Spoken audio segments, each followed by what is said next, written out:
Hey everyone, chapter 6 here with vitamins. This reverts back to the previous few things that we've talked about during class in terms of macronutrients, which were your carbs, fats, and proteins. So for this one here, we're looking at the first set for micronutrients because next week we'll talk about minerals. So you have vitamins is your first set of micronutrients, and then minerals is your second set, and then eventually down the line we'll talk more about hydration and fluid balance and things like that. So let's talk about how vitamins, although they don't have any energy to them or anything like that, they have a very strong, powerful mechanism, as it says there, like in the chapter, have macro power. So let's kind of get into this and see what we can refer to. So, in terms of their classification, we already hit on that. Micronutrients, they are carbon containing, which is one of the main reasons why they can be so very similar to a macronutrient. They are very much a necessity. They are needed. They really are required to regulate processes of the body that really are necessary for everyday functioning. And it's not functioning, not just exercise like usually a lot of the topics we revolve around in our classes do, but just for regular bodily functions, we have this ability of vitamins to be very critical for that. And there's two classifications of these vitamins, and you have fat soluble and water soluble, and we'll break each one of those down as we go. So what are some aspects here? Vitamins are energy generators, which is vastly different than having energy. So that's one of the things that we need to really understand is that there is, when someone says, well, I'm taking B12, for my metabolism, or I'm trying to, get my energy up. Well, yeah, it's not that you're providing energy. It's that the vitamin is able to generate energy and help convert your food that has either been stored or is in your system and needs to be used, and it's going to be converted into energy. There's your, and then if you look closely, you can see, pantothenic acid, niacin, thiamine, riboflavin, folate, B12, B6, biotin, and vitamin C. Basically, we're talking about the B vitamins and the C vitamin, vitamin C there. So very important for energy generation purposes. And you'll see as we get through that why and how. They're tissue guardians. There's vitamin D, K, C, and A. Vitamin C being water soluble, vitamins A, D, and K being fat soluble. Blood boosters, there's vitamin K, there's your B12 and B6, and then folate, and then your antioxidants, which is, if for remembrance purposes, ACE, and then beta carotene, ACE, ACE, vitamin A, vitamin C, vitamin E. Okay, and then antioxidants. We've talked about those in previous classes, where they are going to help with oxidative damage, and fight off the production of free radicals, or if free radicals are present, they're going to try to help basically extinguish the fire that's been set by these free radicals, and legitimately fire, meaning inflammation. So getting into your fat soluble, what we're talking about here are kind of what I hit about in the last slide, but vitamins A, D, E, and K. Those are the 4 fat soluble vitamins that we have on our that we can consume, and they are dissolvable in fat. So they're slightly, when we get to water soluble, they're slightly different in that aspect there, but they are dissolvable in fat. They're absorbed in the intestines, all right, along with dietary fat. They can be stored in the body. The problem and main difference with these fat soluble, especially A and D, is that individuals who take it upon themselves to go extremely high doses of vitamin A and vitamin D, it can lead to death. It's going to take a lot of buildup of A and D, but one of the things that we need to be aware of with those to avoid this toxic level is that we need to take in more whole foods so that we avoid the effects of taking overabundances of supplements. All right, now nothing wrong with supplements. Some people need them, but they are a supplement. They're a supplement to your diet. So if you're taking A and D, vitamins A and D, in a capsule form, powder form, whatever way you can get it, you're better off using the sun, and you're better off using whole foods to be able to get your A and your D. So very important for that.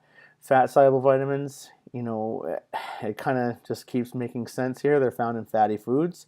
And then our diet needs to contain an average amount required over a period of time. If you don't take in these proper vitamins, you're not going to have the right, you're basically having a bad supply. You're basically taking, and not that, as we kind of talked about in the first few classes, if you don't get your vitamin A, D, actually any of your vitamins, if you are off in the amount that you take in a particular day, it does not mean it's the end of the world. What we're saying here is that you need to try to have the right amount every day, or as close to that right amount every day as possible, because over time you can end up with these deficiencies in these vitamins, and that's where the problem occurs. It's not like you have to make sure that you're hitting your head against the wall and just beating yourself up because you're not getting all your vitamins and minerals in one day. Or even your proteins, fats, and carbs. If you mess up in a day, it doesn't mean that that day is completely ruined. So you have to be aware of that. So looking at these fat soluble, looking at the water soluble vitamins, it just depends. Okay, but making sure that you get the average amount, not exceedingly high amounts.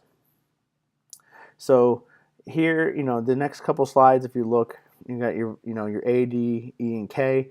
You can go through each one of those if you want to, but really, if you look, what I'm more concerned about is what we kind of hit on before, but vitamin A, retinol, or retinoic acid, that is going to help, and there's what your primary functions are. So what am I more concerned about? I'm more concerned about the primary functions.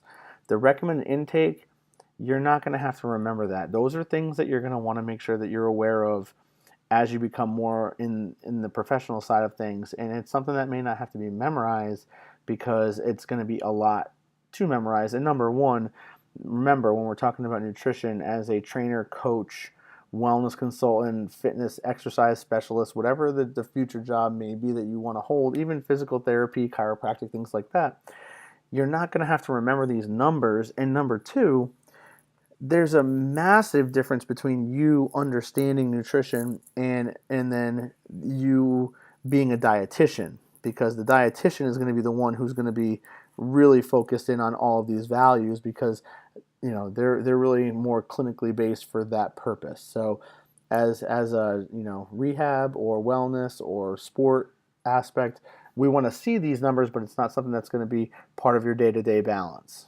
Okay. There's your vitamin D. One of the aspects there regulates blood calcium levels, which is really important for, well, number one, it's really important because bone health is really adequate about that. So what happens is if the system detects that you're low in calcium, what vitamin D can do is it can release, calcium from the bone to then make your blood calcium levels adequate. But then what does that do on the bad side of it? It's that it takes away from the health of your bone. So you can see that one's trying to regulate, but it's taking away from something that maybe has enough of it, but you have to make sure you have that proper turnover.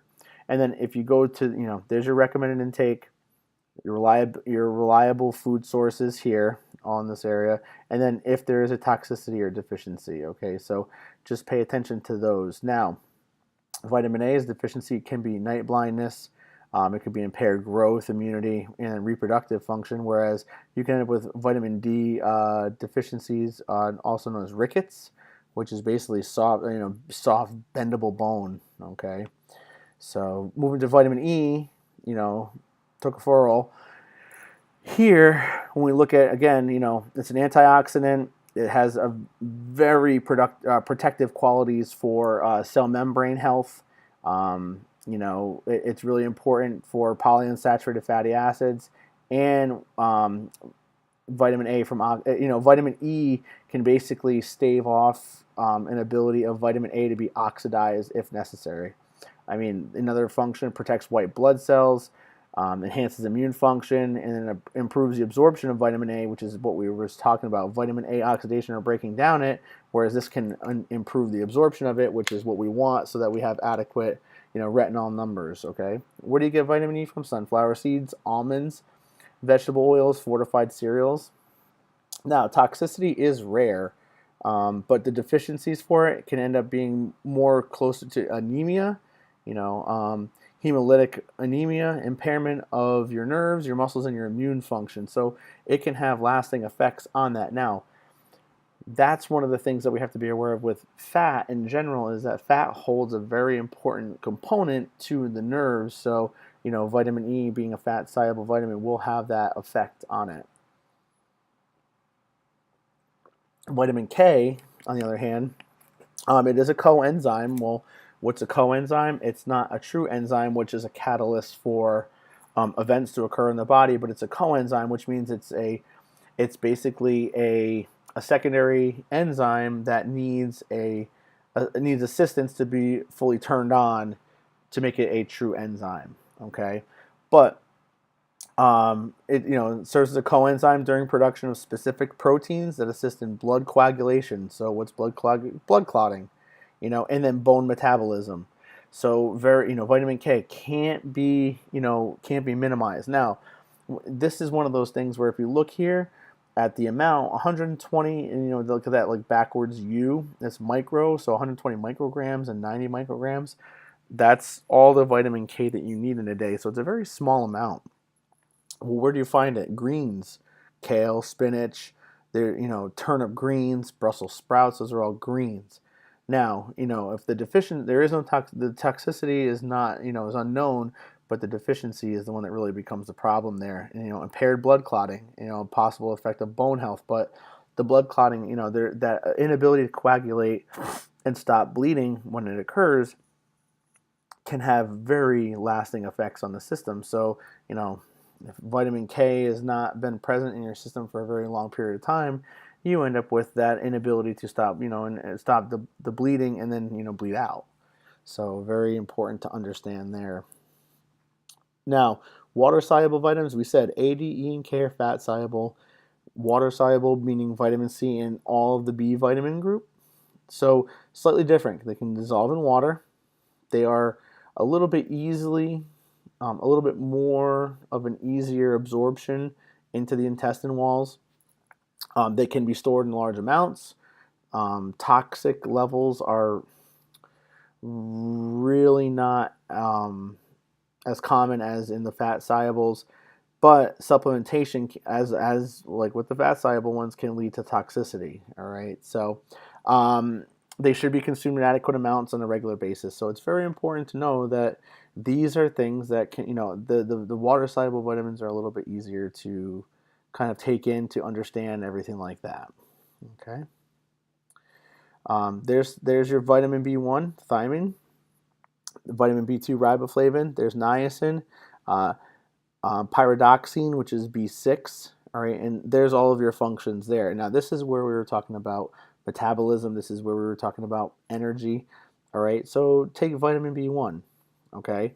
All right, it's required as an enzyme cofactor for carbohydrate and amino acid metabolism. So to break down carbs and proteins, B1 needs to be present. There's some energy. Okay. B2 required as as an enzyme for cofactor, along with, other aspects that we need to have happen with carbohydrates and fats. Okay. Niacin required for carb and fat metabolism, plays a role in DNA. All right. Vitamin B6 requires a cofactor for enzyme cofactor for carbohydrate and amino acids. Assists in synthesis of blood cells. So you can see here that these primary functions that for energy purposes with carbs, fats, and proteins is there. It's just they don't have energy containing properties, right? But they will be able to be helped metabolized. There's all of your food sources, all right? In terms of many of these, you'll see fortified cereals. So what we're saying is that you're actually getting these cereals that have vitamins and minerals placed in them. Perfect example is Total. Total is a really well-rounded, vitamin and mineral profile, but is it really necessary, for you? So it just depends on what your aspect of your day is. So just be aware. So, B1, pork. Interesting. Rice and pasta, peas, tuna, legumes, and there you go down the list. All right. So We again are not going to get into in terms of testing purposes and things like that. We're not going to get into give me a food source for this, but definitely having this list here is very important. All right, so again, toxicity is kind of rare, but if you look, niacin toxicity, flushing, liver damage, glucose intolerance, and then blurred vision. So a little bit different there. Whereas the deficient, and then toxicity for B6 is nerve damage and then skin lesions. So, overabundance. Now, the amount that you take in is a pretty decent amount in terms of milligrams. And again, as long as you're following the guidelines and you're eating what you're supposed to be and not really worrying about supplementation, the one thing that I will say is like niacin, for example. Sometimes niacin can be given to people who have high blood pressure. So, and it'll be at a specific dosage. So, but again, as a person who eats a well-rounded, meal, you can see here most cuts of meat, fish, and poultry, fortified cereals, enriched breads and grains, and then canned tomato products. So we're talking about like tomato sauces there. That's pretty common in your day. So you should be able to get the amount of your RDA for niacin from just a typical diet, all right? But deficiencies are pretty rampant. So, for vitamin B1, berry is one of the common aspects there, all right? Fatigue, apathy, decreased memory, confusion, irritability, muscle weakness, those are all aspects from B1. For B2, erythrovlavinosis, all right? The swollen mouth and throat, dermatitis, so you're going to have skin issues, and then anemia is potential as well. All right. And then the pellagra for niacin, and then anemia is for B6, amongst other things. So just be aware that the deficiencies are going to be more likely the problem than the toxicities for this purpose here. So again, well-rounded diet, lots of greens, meats, fishes, sometimes fortified products. These are all things that are going to be there besides your greens and all your fruits and vegetables. All right. There's your folate, your vitamin B12, pantothenic acid, biotin, and then ascorbic acid or vitamin C. All right, and then again, there's all of your things here. What do they help you with? So you can pay attention to those. I'm not going to go through bit by bit like I did with the previous slide, but you get the idea that you can pay attention to those. Again, one of the things that I wanted to point out is that with vitamin C, the upper limit is 2,000 milligrams, which is basic. If you were to take that, it's 2 grams. So, doctors have been known to tell people to take 3,000 to 5,000 milligrams, 3,000 to 5,000 milligrams of vitamin C to try to help a cold or things like that. Well, as you can see, the recommended amount per day is only 90 milligrams and 75 milligrams a day for men and women. So, are we, when you look at your, a multivitamin side of things and you see that there's, you're getting a thousand, 1,333% of your daily value in that multivitamin.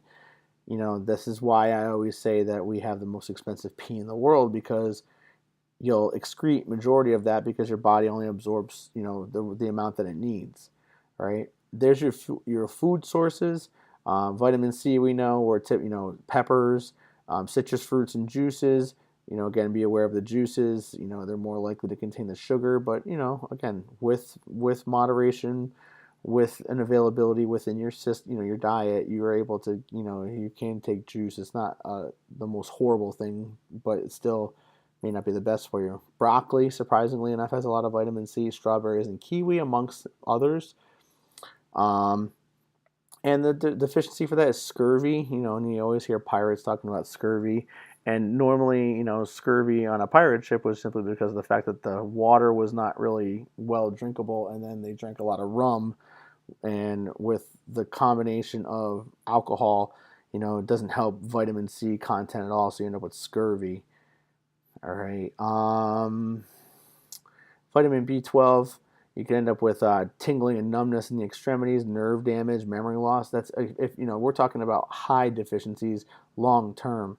So we have to be paying attention to that. So again, are you a vegan? Are you a meat eater? Are you solely a meat eater and you don't eat fruits and vegetables? Are you on a ketogenic diet?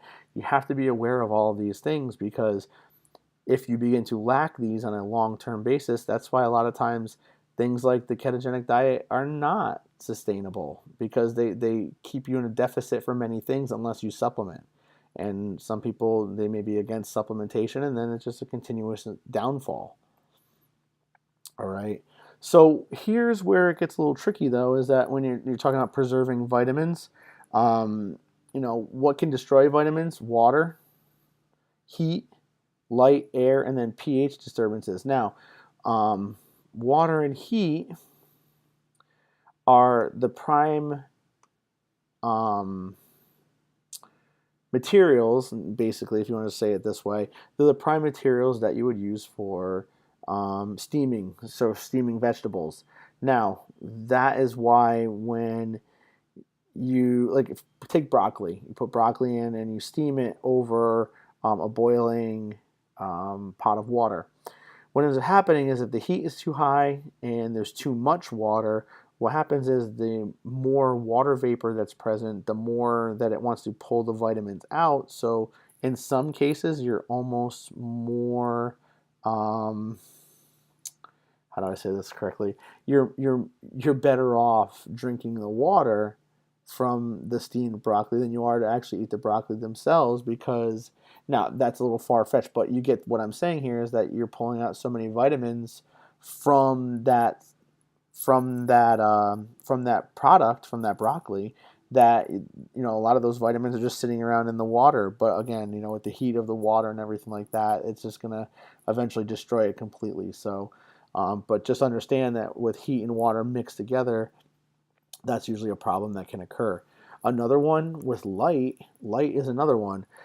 One of the reasons why milk companies, they used to have glass. Glass was always what milk was delivered in, and then on top of that, once with glass, it was it was very it's very see-through. So what that means is that exposure to light is higher, and so the idea was that they needed to and then heat as well, because it used to be a milk delivery system that you weren't always buying it from the grocery store, but having light there, it starts breaking down the vitamins that are in there, especially high exposure lights.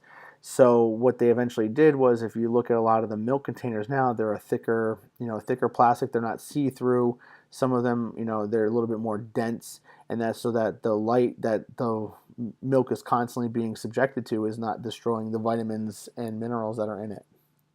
So, just be aware of that. So here, kind of breaking down vitamin A, vitamin A, D, E, and K a little bit more. We kind of hit on all of this material here, but again, understand that vitamin A is critical for, maintaining healthy vision.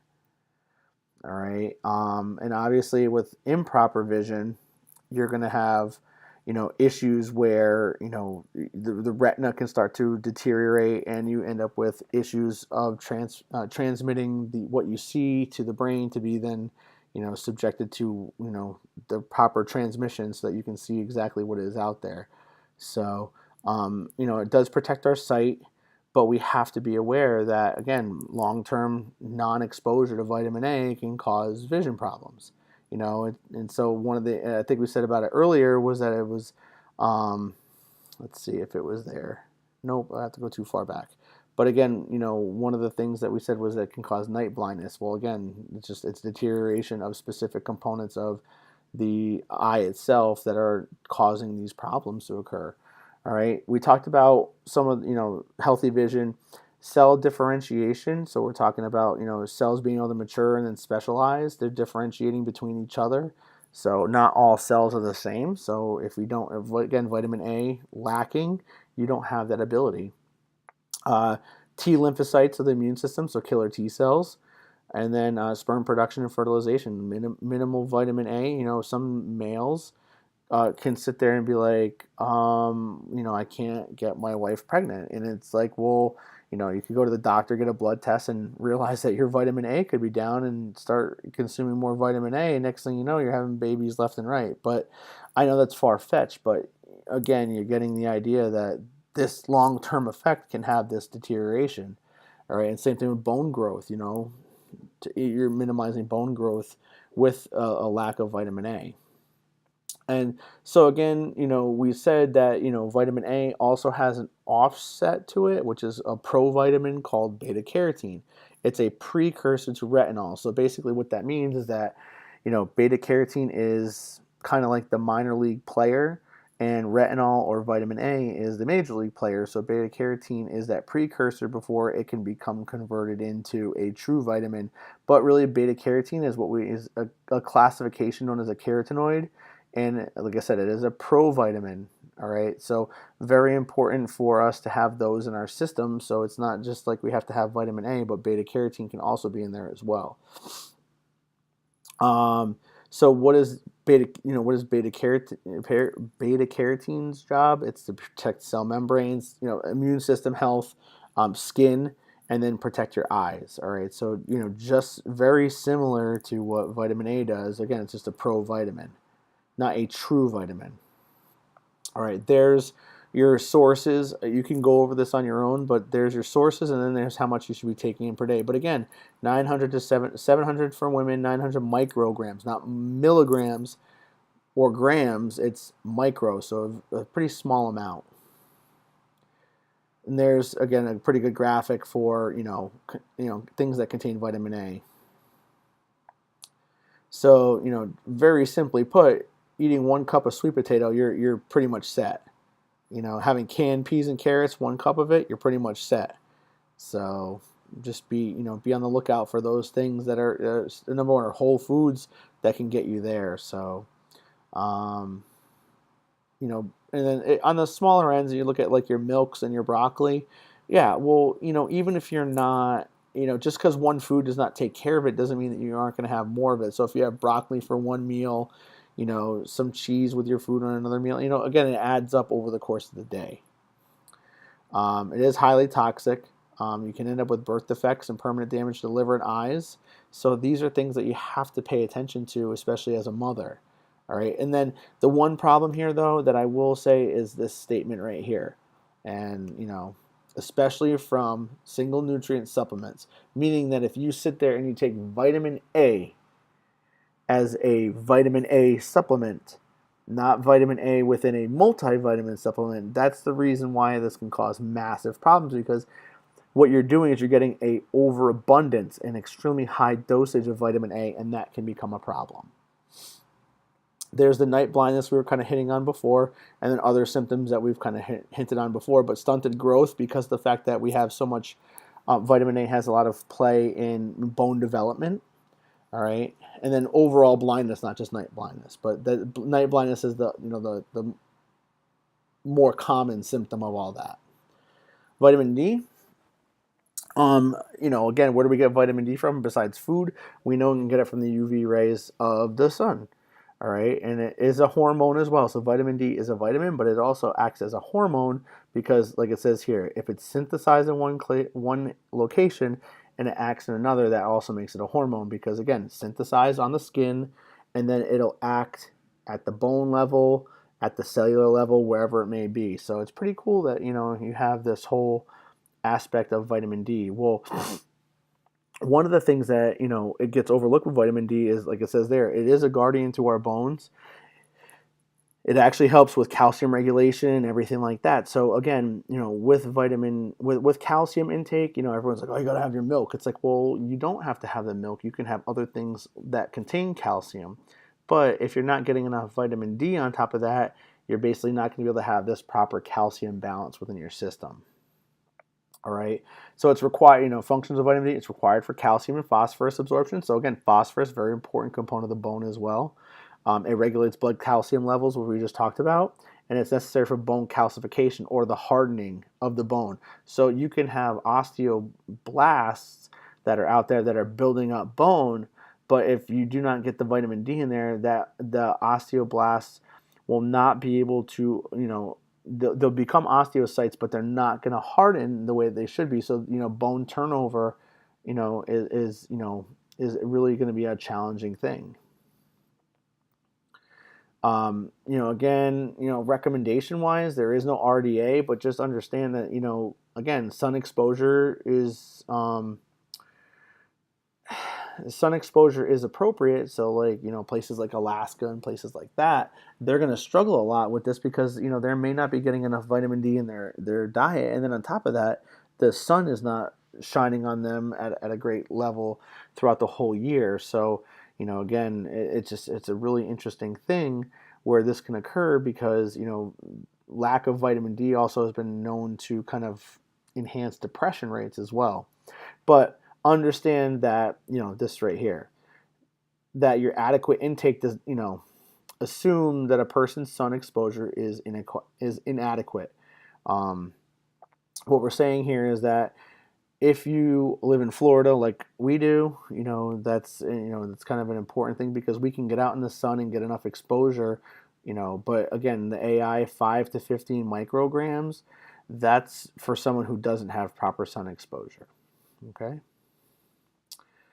And then vitamin D synthesis is decreased in older adults. It just does not want to work as well. And then people with highly pigmented skin. So, unfortunately, for individuals who have, like Spanish individuals who have a high coloration of their skin, black people who have a darker skin color, those types of things are things that will affect vitamin D synthesis. So, again, sun exposure can be there. It just means that, you have to be aware that sometimes the vitamin D is not going to synthesize the same as a more fair-skinned person. So it does not mean it's not going to occur. It just means it is decreased. So that means you may need more sun exposure, or you have to make sure that your diet is on point.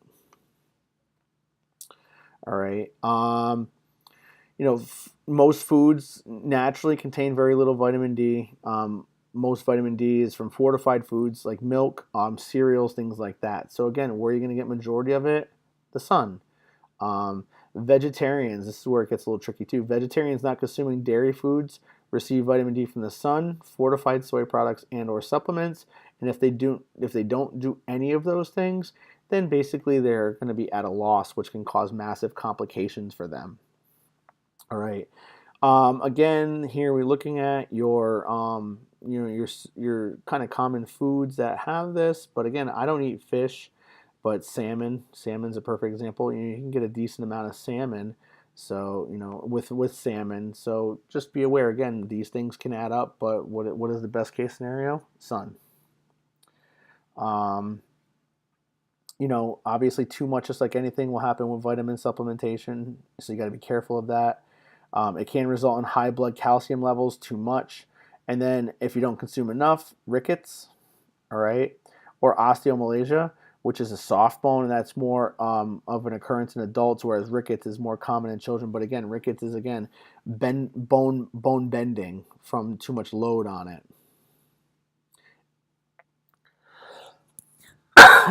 So vitamin K, again, we talked about the coagulative methods there. It's fat-soluble vitamin stored in the liver.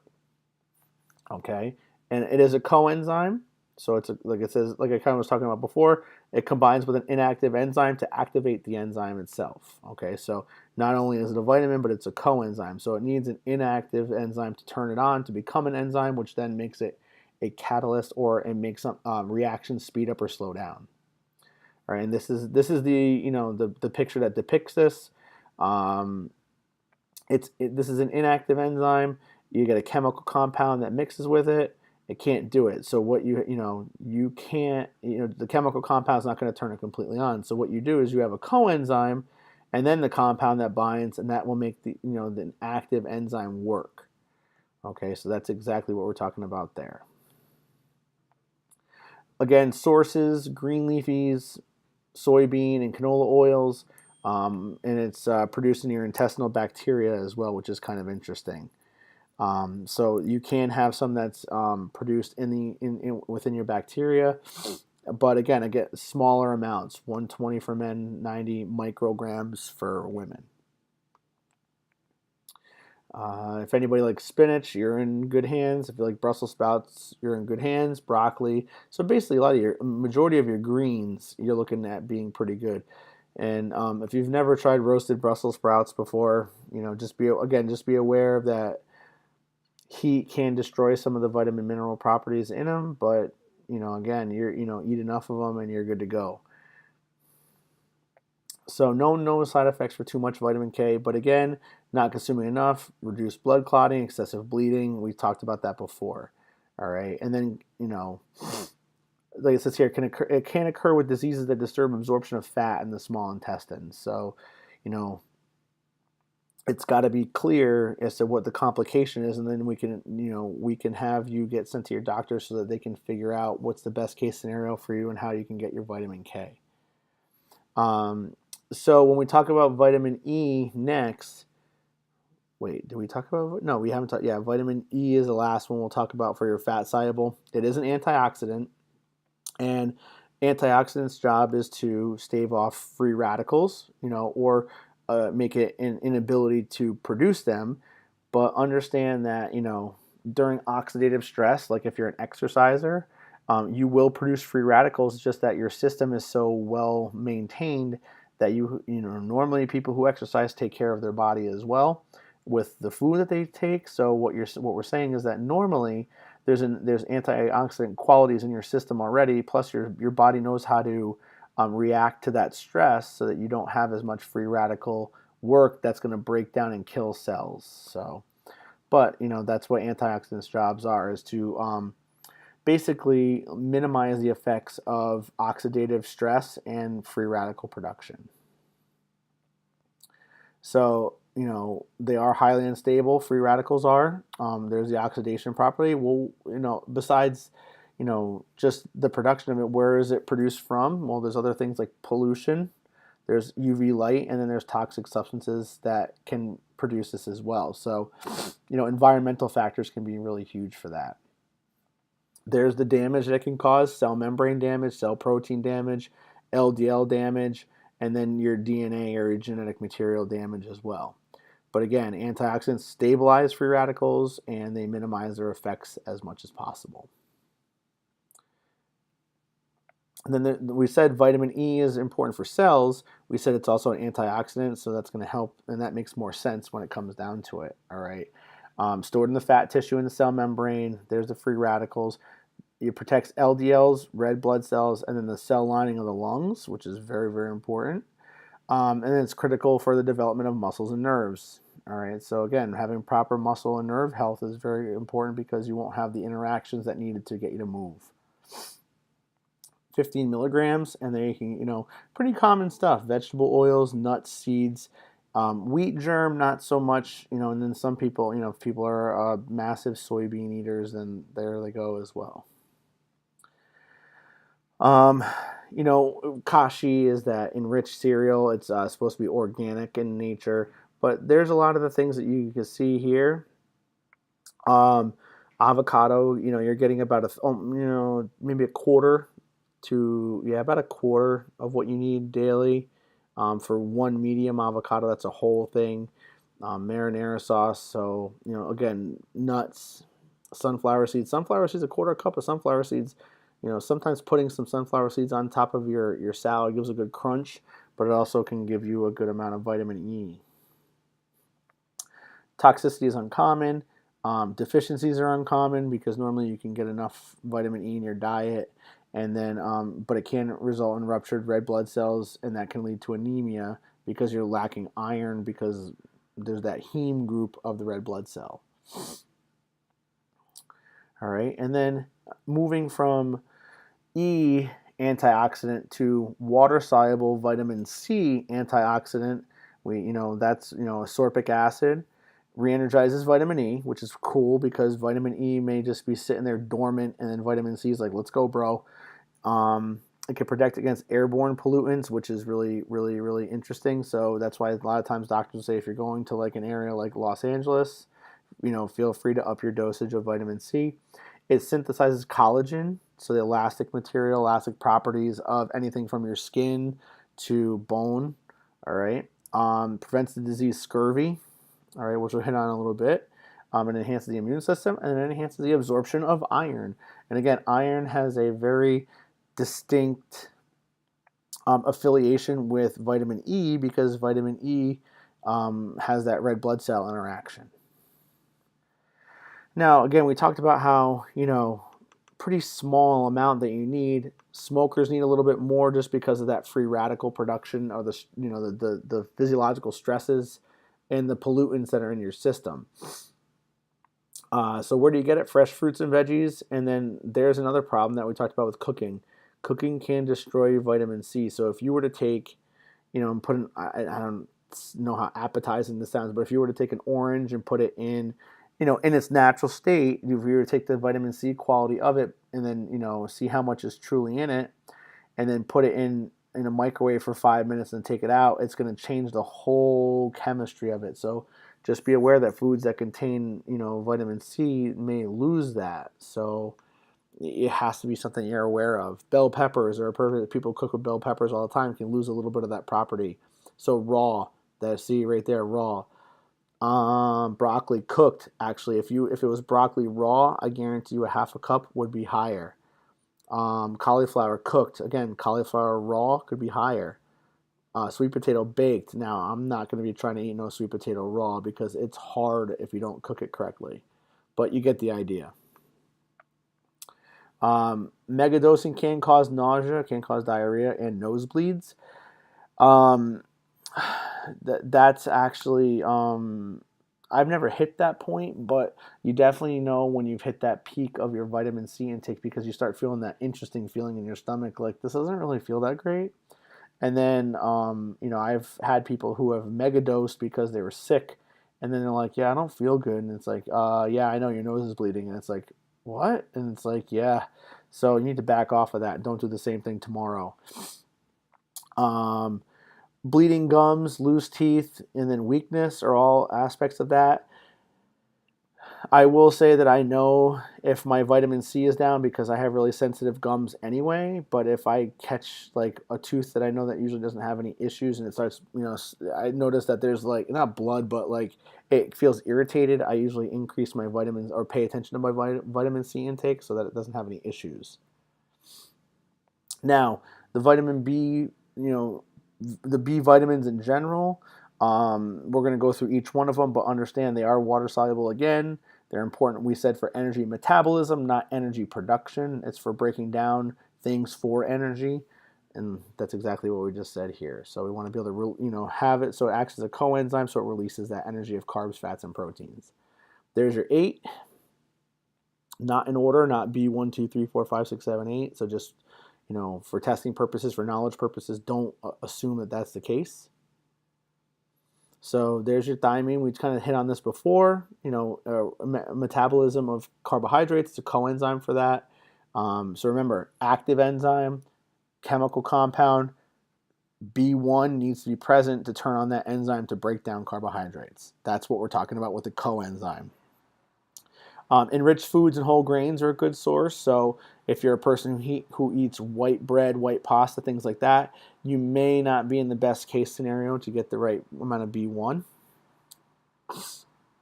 And then muscle wasting and nerve damage as a cause, or beriberi, or a cause of the lack of vitamin B1.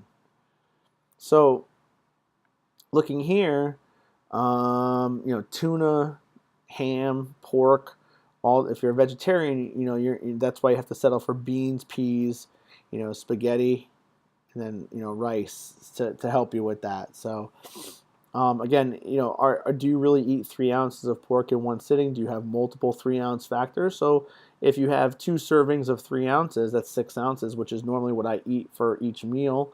I'm going to be way over my B1 content if I were to have pork. B2. Coenzyme for protecting against oxidative damage, so oxidative damage from free radicals potentially.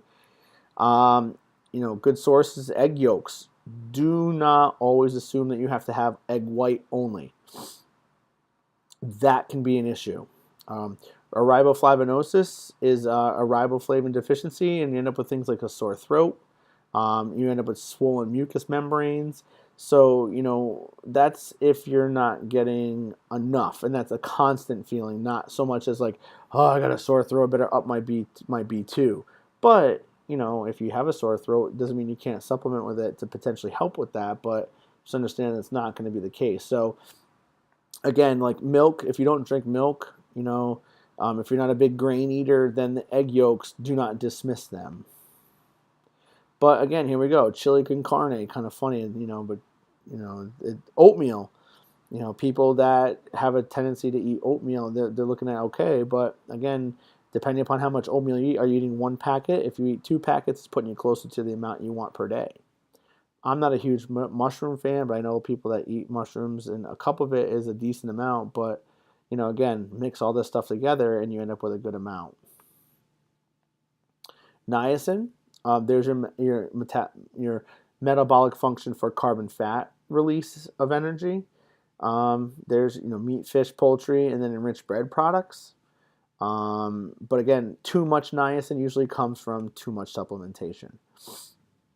And then pellagra is a severe niacin deficiency that that comes out and plays when it really, again, it's kind of hard to have a niacin deficiency, but it doesn't mean that it can't. It doesn't mean that it can't occur. So. Usually, with people who with pellagra, they're usually the people that sometimes they have like skin issues and things like that. A lot of times it could be sores in the mouth, those types of things that can occur. So it's usually a skin irritation, but usually it's areas that can be, and then also areas of the skin that are shown to be for like what is it? High levels of sun exposure is usually what it comes down to. So those areas, like your arms, things like that, will get like, irritations on them, become inflamed and really, really become nasty. But again, tuna. If you're a fish eater, you're looking pretty good. If you're a beef eater, you're looking pretty good. Spaghetti with pasta sauce. Mushrooms again. So mushrooms, give you a decent B vitamin profile. 4 slices of chicken breast. That's usually, if you're talking about 4 slices, that's usually deli. But put yourself into, a little bit more of the whole amount, and you're talking about probably the similar fashion to beef. All right. B6 or pyridoxine.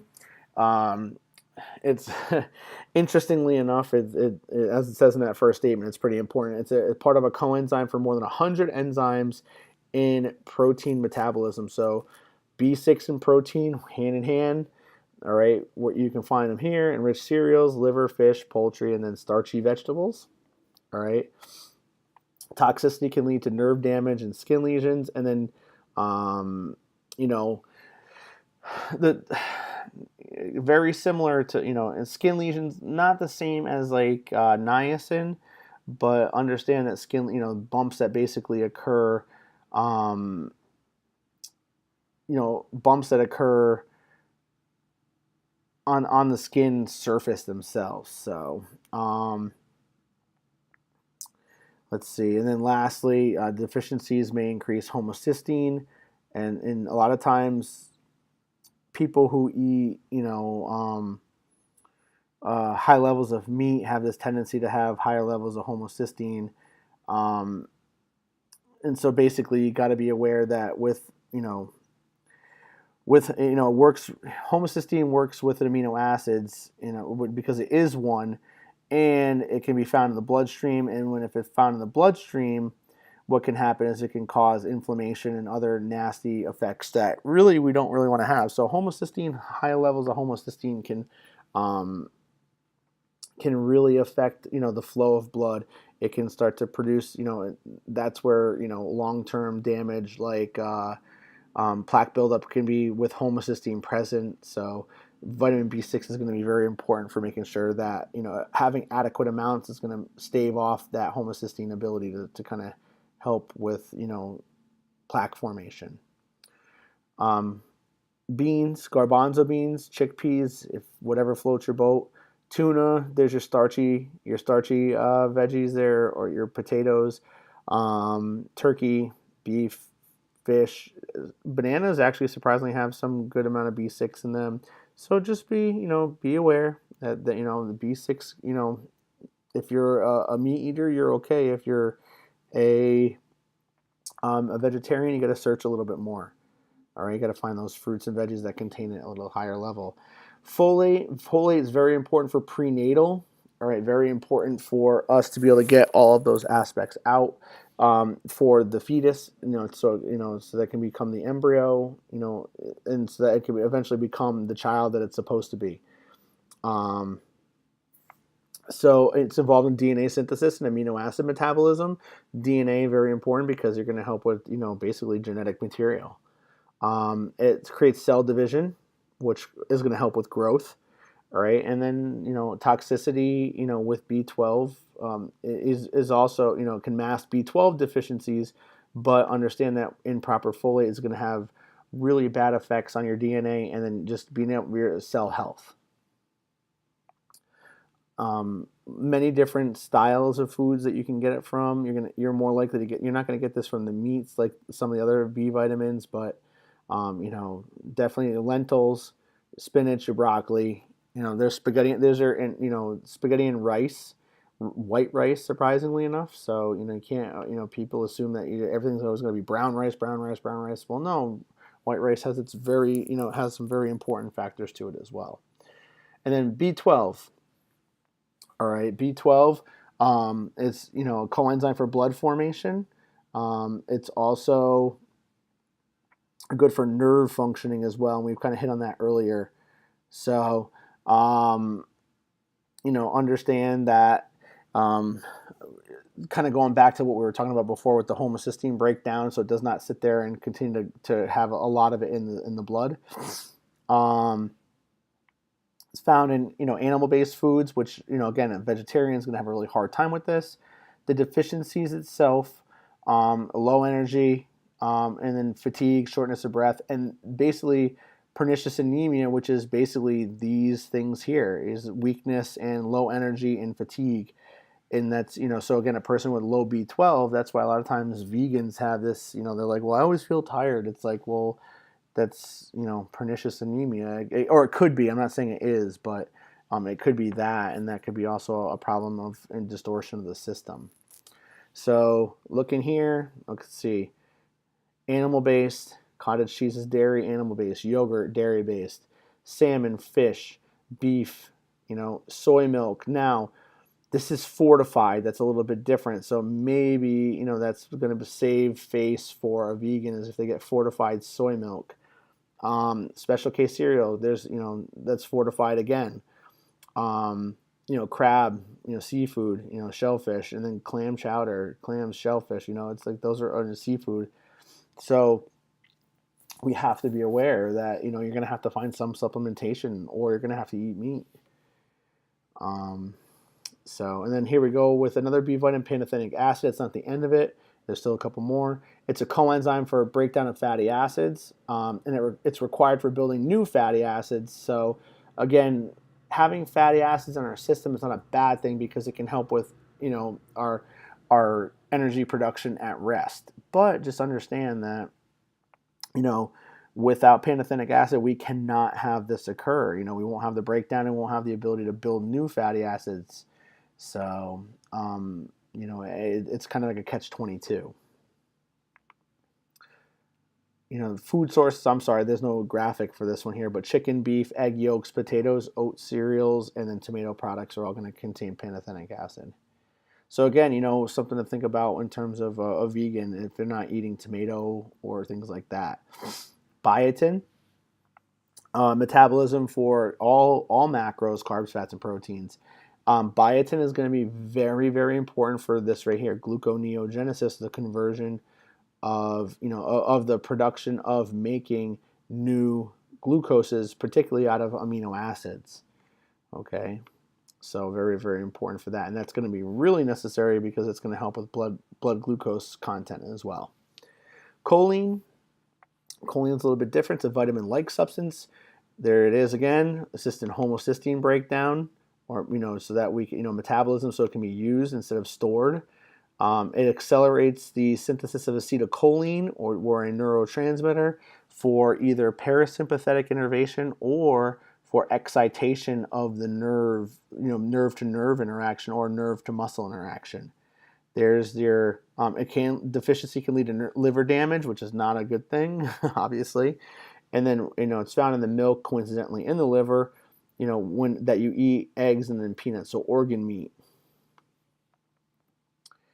But here's where dietary supplements, we're gonna hit on it here, and it's gonna come back up in next week for class. Is that there's a little bit of a problem with the FDA and how they're not involved in this, but they don't need approval. The manufacturer is actually the person involved in the product safety. So if the manufacturer is all about making money, they don't care how safe their product is. That's why a lot of supplement products get pulled from the shelf. The companies do not need to provide the FDA with evidence of safety. Like it says here, unless it's a new dietary ingredient not sold in the U.S. prior to 1994. So if it's an ingredient that's being added, then the FDA has to get involved for safety purposes. So ephedra, for example, ephedра's been around for a while, but just say ephedra was brought in. Well, they're going to have to make sure that the safety of that is legit. And I mean, with the way that people have been getting sick from ephedra and taking too much of it and practically dying, it's an issue. There are no guidelines for the purity, quality, safety, and composition of the supplements. And one of the things I was talking about in our first week is how there was specific types of proteins that protein powders that were made in China, and that's where it was made. It was made, and there was fiberglass being, small quantities of fiberglass being found in the whey protein. So it's like, woof. So you're talking about purity, quality, and safety. There's no limits. There's no rules on the limits of serving sizes or the amount of the nutrient. So if you ever heard of oh my god, I can't talk. Proprietary blend. That was brutal. A proprietary blend is basically a blend of XYZ nutrients that are put together that are supposed to make some sort of arrangement. And I really think that, what it is it's a company's way of saying, oh, this is our blend and this is the way we're going to make it. But it doesn't really get it. Whenever you look at proprietary blends, it doesn't tell you how much of each is in there. And that's a problem. So, but the problem then becomes once it's marketed, the FDA is responsible to, is basically responsible to provide this protection for products, if they become unsafe. So just say a supplement causes people to get sick, well, the FDA can get in there and pull it out. So it's kind of a, to lack better terms, it's kind of an ass backwards approach where if the FDA was involved up front, not that I agree with everything the FDA does anyway, because I feel like sometimes it's more about the money aspect and what they can get paid out of it, but that's neither here nor there. But it really should be, somebody needs to be up front and step up, and that's why you have these companies here. Look for these labels. Particularly the NSF and the USP. And USP is going to be really common, but what they're doing here, and the United States Pharmacopoeia, they're voluntary. It's a voluntary program through which supplement companies can have their products and facilities tested and reviewed. And if you see this on there, I'd be more willing to, to go with this product that has a USP tag on it than anything else. Also, the NSF.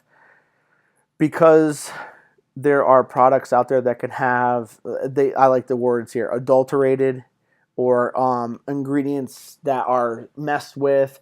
They're not listed because maybe they don't want to put them on the ingredients list because, again, it's not regulated. But one of the things is if you see the NSF, what that means is it's safe. That means that what's on there is in there and they're not missing any ingredients. And really what that helps is for athletes, because a lot of these athletes are getting popped for, precursors to amphetamines and things like that. And they're like, well, I never took that product, But here what they're doing is they're having what's called the NSF Certified for Sport program, which means that basically this company is pretty slick.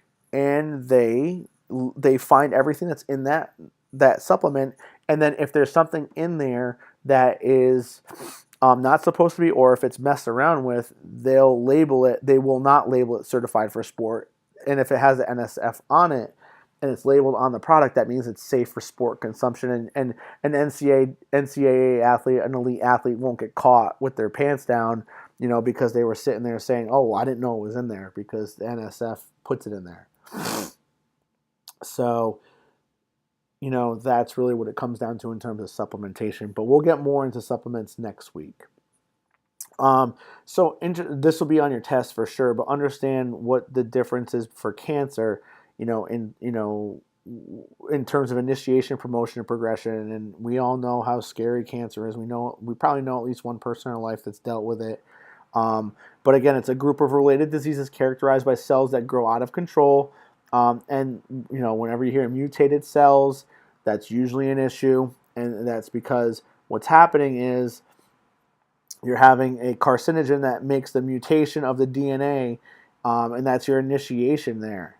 Okay, so we have to be aware that this initiation process is this mutation of these specific cells or cell that will then become, through a carcinogen or a nasty, that will change the DNA of that cell, and then from there it's on. So we'll hit that in a little bit. But again, increased cancer risk from things like tobacco. We know the tobacco companies were fighting for years, saying that we're not cancer causing, things like that. Sun exposure, skin cancer. If there's nutrition issues, if there's environmental or occupational exposures, my grandfather was a perfect example of that.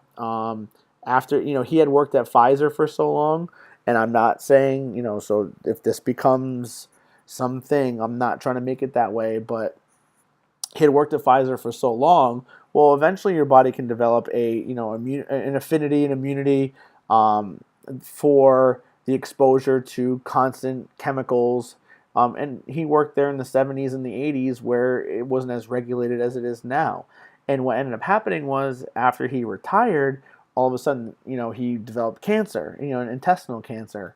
And it was kind of just like a shock, healthy guy, no problems, but you develop this immunity. Well, then when that immunity changes because you're no longer in that exposed environment anymore, his body couldn't handle the mutation that probably had occurred in his system. So, but again, that's hearsay. That's not, that's just me. But again, he was in this exposed environment for a long period of time. All right. And then, so eventually caused, like I said, intestinal cancer. And then low physical activity levels as well. So again, there's your initiation, causes a mutation. The carcinogen causes that mutation of that DNA of a cell that is once considered healthy. All right.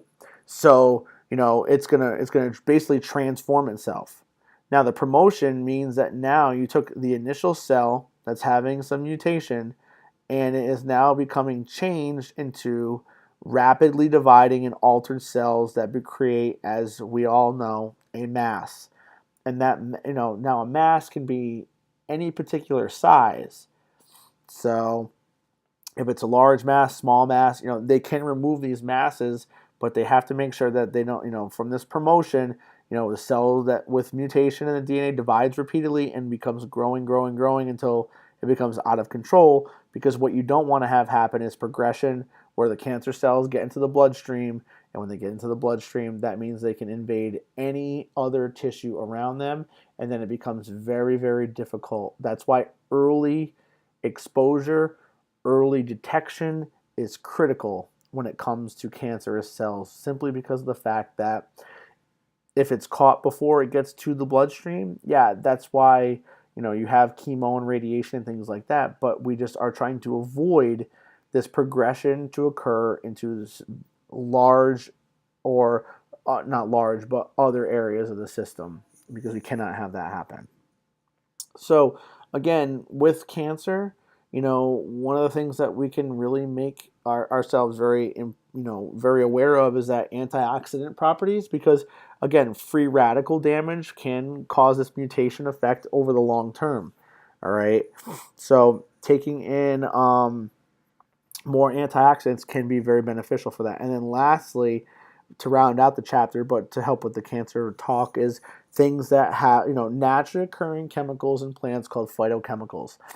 And they can reduce the risk of cancer. They can reduce the risk of heart disease, stroke, because what they do, like antioxidants, is they try to reduce the damage done by free radicals and basically try to not necessarily reverse the effects, but make sure that the damage that's been done has been minimized so that things like that cannot occur. So, um, fruits, vegetables, whole grains, legumes, nuts, garlic, onion, and then soy products.